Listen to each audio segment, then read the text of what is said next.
It's still kind of all said and done. I can't really put it into words. I couldn't be more happy and more excited for this moment, and to be a part of the San Jose Sharks it's unbelievable.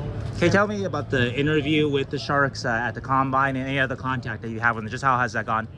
Yeah, I think I met with them a couple times through the year, and then at the Combine again, and it was always great interviews, great talks, and that kind of stuff. And being in London with Casper Halton in there as well, I think there was even a little more eyes on there with him being there as well. So it's just again, I couldn't be more excited. Are you thrilled that you might be teammates with Casper Halton in Teal soon?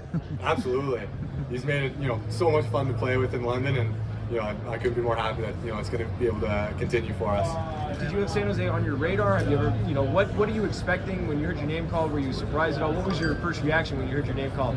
Just pure joy and excitement. It's kind of a dream come true, really. To be drafted to the NHL is something I've worked for my entire life, and to kind of see the dream become a reality is something that still almost doesn't really feel real, but I'm sure it'll set in soon. It's unbelievable. For you, obviously the number one pick, Macklin Celebrini, you join him. How cool is that for you, just to see that kind of core prospects that's kind of topped off now by Macklin for today's draft? Yeah, I think it's a prospect group of one of the best in the league, absolutely. And I know Mac a good amount, and I couldn't be more excited to be able to play with him. I've played 2 games with him in my life before, so we'll see if we can jump a couple more up there. The U17s 2 years ago. Sam, when you think about now this young core group that includes Macklin, Will Smith, and Beastnet, this is a chance now for you guys to actually bring a cup to San Jose when the previous regime and then Thornton's, Marlowe's, and the Velskis weren't able to do that. I know you just got drafted, but how exciting is that for you right now? You have a chance to do that. Yeah, I mean, it's kind of the next thing after if you get drafted is what's next playing, just anything like that. And, growing up and seeing, San Jose Sharks team that was so good with those players that you mentioned, and, to potentially be a part of kind of the next wave with those other guys that you mentioned is, again, just an unbelievable feeling, and just kind of, again, pure excitement. What do you know about San Jose in general, and the San Francisco area, and being from Toronto and everything? Do you know anything about the Bay Area at all? Not really much at all. I've never been to California. Right now, it's probably the closest I've ever been to, the Bay Area or whatever, so I'm excited to get down there and learn everything there is. What should Sharks fans expect from your type of game? Like, what type of game do you play? Yeah, I think they're just getting a defenseman who does it all: offense, defense, transitionally, two-way guy who kind of can take over any role for you and play that to a T. When you think back on this past year, what have the London Knights meant for getting you to this point right now? Yeah, I think, like I've said, many times at this point, is they've meant almost everything to the career that I've had so far. I have so much respect for them and how much they've given to me. I don't know how I'm ever going to be able to thank them enough or pay them back at all. It's just an unbelievable feeling to be able to continue the legacy of the London Knights. How much of a resource is it having so many drafted players on your team that you're able to lean on through the draft eligible process? Yeah, it was everything. To have so many guys that have gone through this before from last year to even the year before that I was on the team. So many guys that have gone in situations like myself and been in these spots.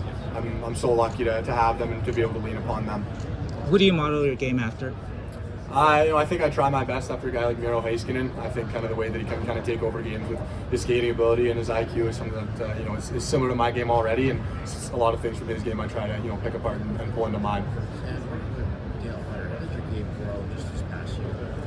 Yeah, I think it's just the big thing is the maturity in my game. Dale knows how to get guys to the next level. Same with Mark.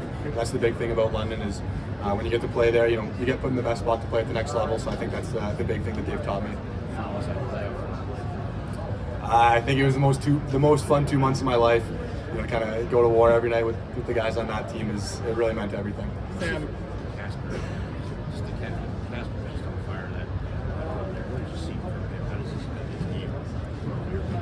I think the eye-popping thing with him is his shot. It's the best shot that I've ever seen, the best shot that I've ever had to defend against. There's no real way to stop it. You just kind of when he gets it off, you just got to start praying and hoping, because if he gets it off, it's going to be deadly. Sam, I know it's still fresh, obviously, but how much do you sense an opportunity here for you over the next few years with the Sharks, with the way that they're turning things over in terms of and obviously bringing in some of the young talent that they know? Yeah, it's really exciting, with all the young guys that are, a part of the team and the other drafted guys that are a part of the team. So, just to be able to be a part of that is really exciting. And, to be on a team that's young and going to get better as the years go on is really, really exciting. How far away do you think you are from your NHL debut? Yeah, it's still a long time until the start of next season, really. So, I'm open for a really big off season for myself, and whenever I'm needed is whenever I'm ready. Who did you hug first, and who do you owe this moment to? Yeah, I was sitting beside my dad, so I hugged him first, and then my mom, and it really is. I have everything to give to them. I would not be even close to where I am today without them. So, it really is. They are everything to me, and I'll truly never be able to thank them enough for everything that they've ever done for me. Last year, Oliver Bonk, of course, was drafted, and then you two are kind of, both being high picks. What does that mean? Kind of what you learned from him last year going into this process, and then potentially going to the Flyers next year, and if you go back to the OHL, like kind of taking that number one spot.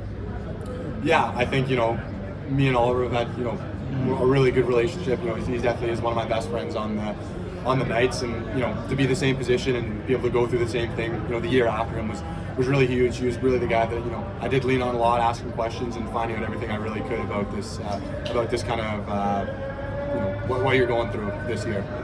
So what was today like? Butterflies? Was lunch a little tough to get down? Just what was the nerves like today? It was nerve-wracking, that's for sure. It's really the start of the rest of your life with the opportunity that's in front of me now. So I ate breakfast. I ate breakfast twice, and then I didn't eat lunch. So it's just pure excitement now though, and it was excitement waking up too, knowing that this was going to happen today.